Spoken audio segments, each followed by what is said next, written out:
Hey, what up, y'all? Your boy LP back with another Locals Odyssey exclusive. And today I wanted to do a little review of this podcast episode that one of the callers recommended to me on Saturday. This is episode 534 of This American Life, which is an NPR podcast. And the title is A Not So Simple Majority. And it's really quite an interesting little story into the way Jewish people operate when they come into your community.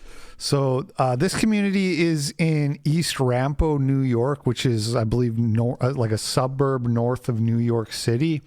And you can look at the demographics here. It says 4.2% white, 21% black, 2.6 Asian, 71 Hispanic, yada, yada, yada. So basically roughly 3/4 Hispanic, 1/4 black.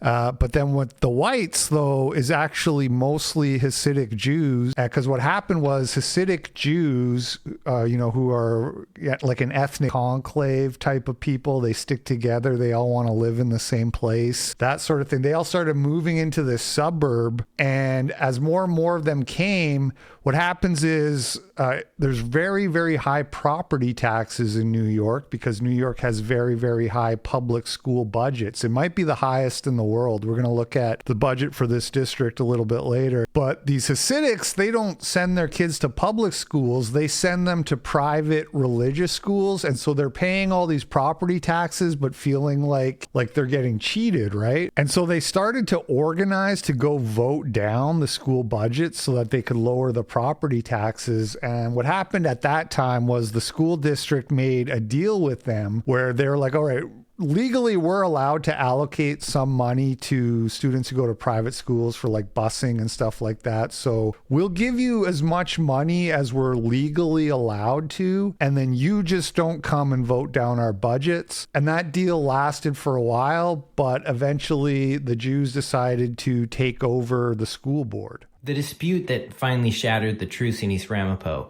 there's no way around this. It's kind of regulating and fussy.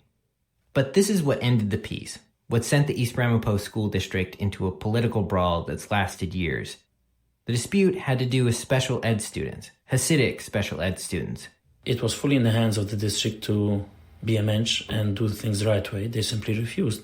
Yossi Gestetner is a political operative and activist in the Hasidic communities. He said the problem had to do with the fact that Hasidic special ed students, like other special ed kids, they need expensive therapies and services and education, and the government will pay for those, is required to pay for them. But for that to happen, the district would usually require that the kids go into a public school setting. The Hasidic and the ultra-Orthodox live in closed communities, and the private yeshivas they send their children to are all Hasidic kids. So just picture, you're a Hasidic parent with a special needs kid, maybe with developmental and emotional issues, and people are telling you, you want to get your kid the help they need, you got to yank them out of the environment where they're the most comfortable, the only environment they've ever known, and send them elsewhere. The parents just want to make sure that the children go to an environment and in a school and an institution where the language spoken is the language they understand best, the tradition, the religion, and the culture. The way they see it is the state has an obligation to provide education, and sometimes special needs students get up to $27,000 in funding.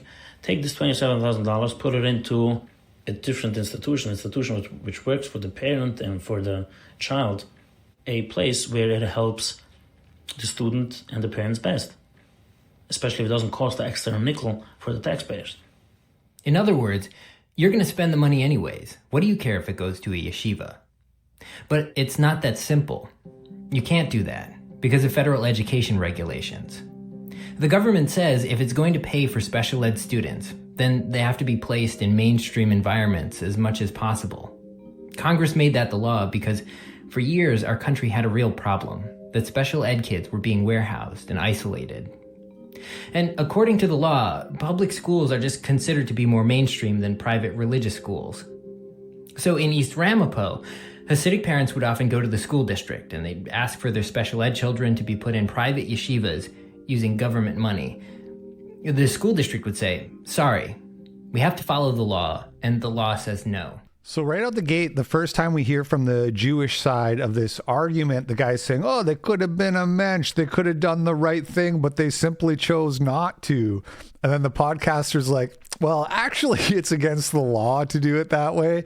And he says that to the Jew, and here's what the guy says in response. You know, the law just has a very clear and distinct preference for keeping them in a public setting. The first of all, if the law tortures the children, the law should be changed. You know, so don't throw around the law. I mean, law was used to agitate against people all the time. So if the law is broken. So right out the gate, this guy's trying to act like he has the moral high ground while he's lying to you and then just complaining when he gets called out on his lie. And not for nothing. Okay, this is pure speculation on my part, so take this with a grain of salt, but it seems plausible to me that some of the students they were trying to claim special aid for maybe weren't actually special needs.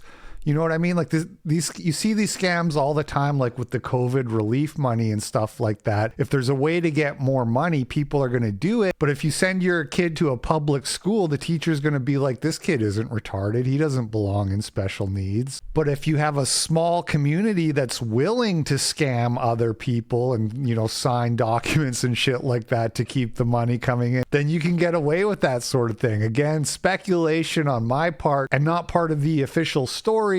But regardless, the Jews proceeded to start taking over the school board through the elections, even though, as we saw in the demographics, they're not a majority. The title's a not so simple majority. Yeah, they're not a majority. They're just way more politically motivated than the average people. When it started to matter to the Orthodox, I guess, that they would win, I want to show you some of these numbers.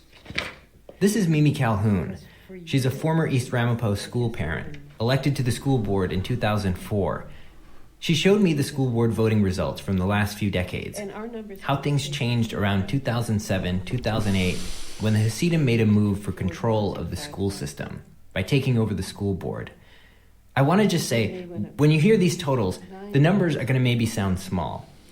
Remember, these are suburban school board elections. People winning with a few thousand or even a few hundred votes. That's the norm in any district around here. I had about 3,000 votes. My opponent had about 2,000. And those were sort of the numbers that we had, about a total of maybe 5,000 people voting. The next year, when Aaron Wieder ran... Aaron Wieder was one of the first Hasidic candidates elected to the board. He had 6,000 votes, double what I had. That was astonishing. Our numbers stayed about the same, 2,000 or 3,000. And the Orthodox votes tripled. And then their numbers just started increasing. It was almost scary the way they, you know, it's like no matter what we did, like if we could bring out 5,000 votes, they could bring out 7,000 votes. It was almost as if they could calculate how many people we might be able to get to, and they could bring out that many more people. Lots of people on the public school side talk about this with bitterness and awe. They tell these stories about Hasidic voters dressed in black, filing out of buses. You know, if my husband was here, he'd say when he was out in front of the schools handing out stuff, he remembers that someone on the religious side got on a telephone and called to say they needed more people out here to vote. And he said within minutes, it's like he felt like it was like a sea of people just showed up and were voting. Organized political takeover, absolutely.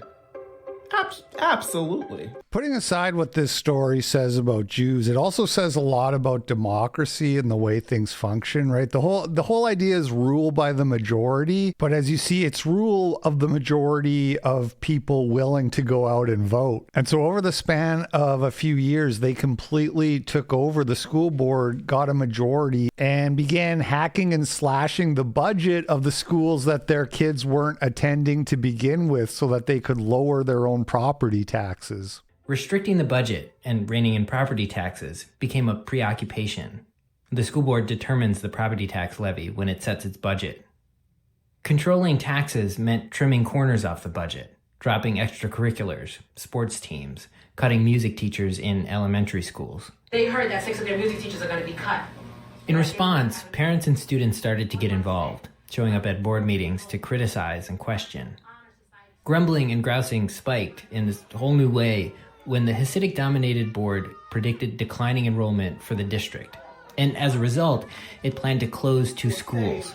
Don't close our schools. With all the growth in the Hasidic community, people knew there was an intense need for land and buildings for private Jewish schools. So almost immediately, there was speculation the shuttered public buildings would be sold to yeshivas. Gradually, the boardroom took on a new dynamic. You need to listen to me. Eventually, on one side of the room, you'd have the public school parents and students. They're mostly Black, Latino, some recent immigrants, many poor. More than 70% of students qualified for free and reduced lunch. And then, up on the dais, you'd have the Hasidic Orthodox majority, governing the future of a school system that they'd never send their own kids to. Amid the mounting controversy, the Hasidic majority started this regular routine, saying the board needed to go into executive session. Private session in a back room. So literal backroom deals. It's like a meme, the Illuminati meme. You know, it's that corruption doesn't like sunlight. Corruption likes to take place in the dark. So they just be like, we need to have an executive meeting. We'll reconvene. And then they'd go in the back room and be like, we're not giving these goys anything they want, right? No, we're not giving the goys anything. And they come back out and be like, after careful deliberation, we've decided that, we just can't change anything. All these programs got to go. These buildings got to go. The speculation about the buildings, spoiler alert, ended up being correct. They would shut down some of the public schools, forcing the students to, be shipped off further away to other overcrowded schools, and then sell the buildings to themselves or people in their community, their fellow Hasidics, at massively discounted prices over the actual property value of the buildings. And then they would turn those buildings into the private religious schools that they send their own children to. So literally just like this insanely parasitic behavior where you're going into this system, the public school system, which is like for the greater good, supposedly, right? This is like a big part of kind of the civic American dream.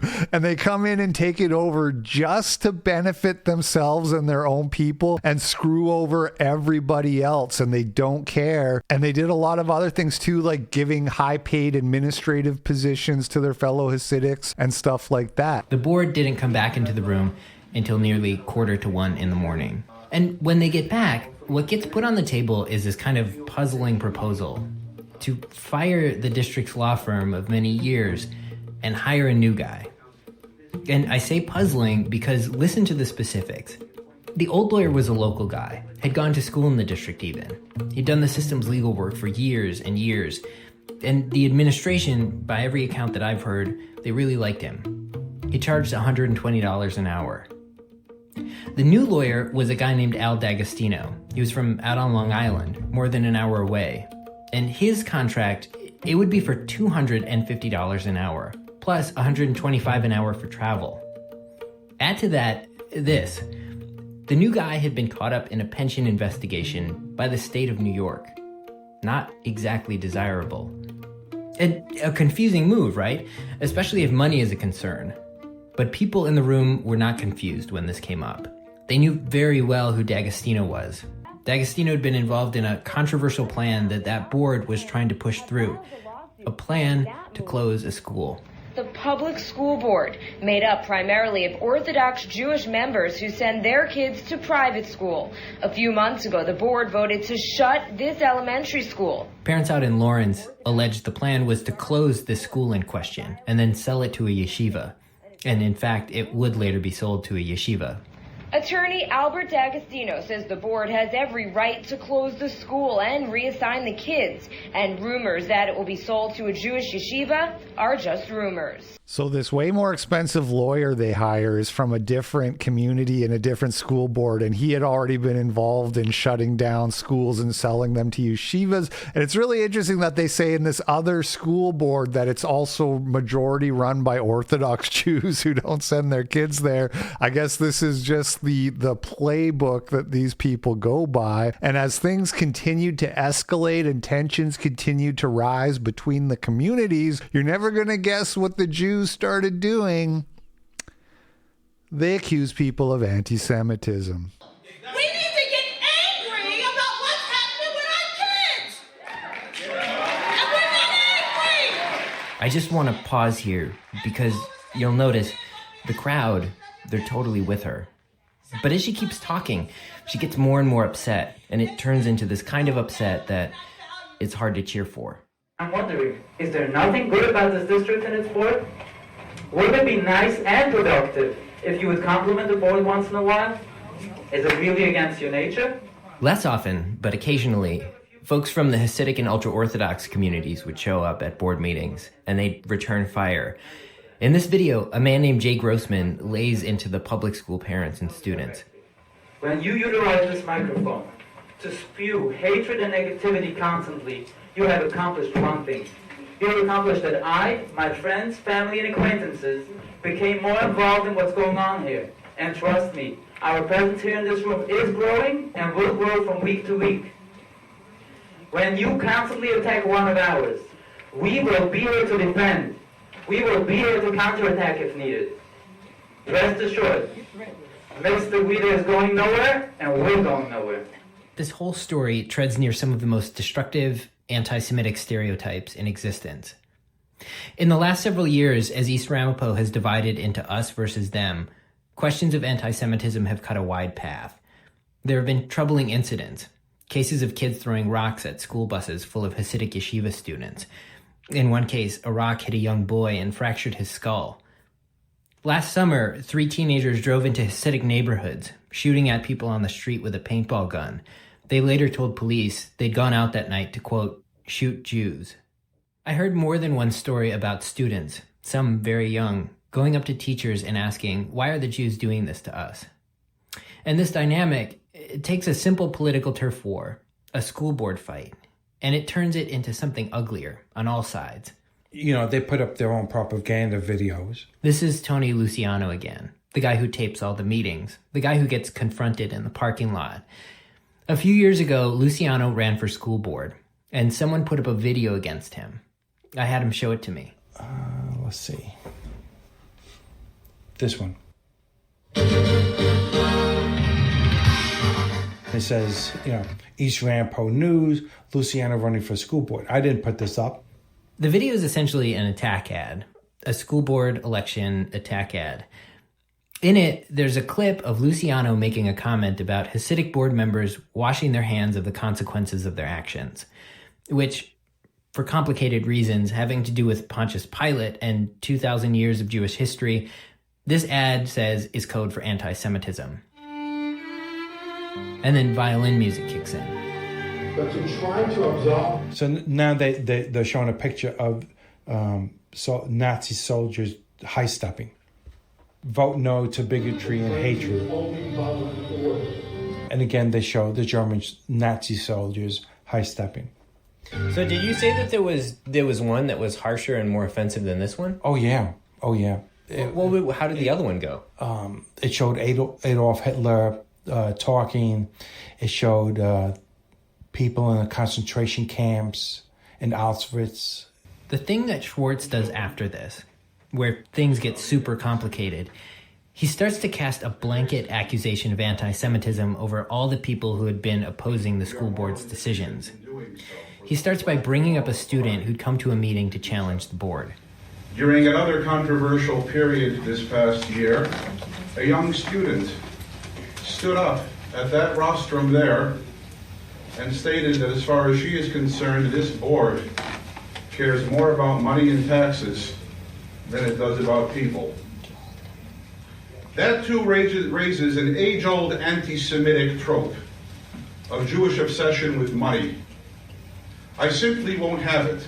I will not tolerate. I will not have any such statement ever being made in this district. So anyway, you get the idea. The story is brushing up against these anti-Semitic tropes. What are you talking about brushing up against? This is a clinic in why those anti-Semitic tropes exist, frankly. But I played you 10 to 12 minutes of the podcast. It's a 45-minute podcast if you want to go listen to the rest. There is kind of a lot of filler, so I wanted to trim it down and make it more digestible. But you can check out the rest if you want. I'll put the link in the description. I wanted to fast forward now to current times because that podcast was recorded 10 years ago, and I wanted to look into and see if much has changed. This is a stream of the school board from last September, and you can see we count 1, 2, 3, 4 Jews and 3 blacks. So still a Jewish majority. There's a few vacant seats, unclear who those belong to, but it seems like a lot of the same problems are still existing. I Googled it searched it on YouTube, and you got stuff like parents demand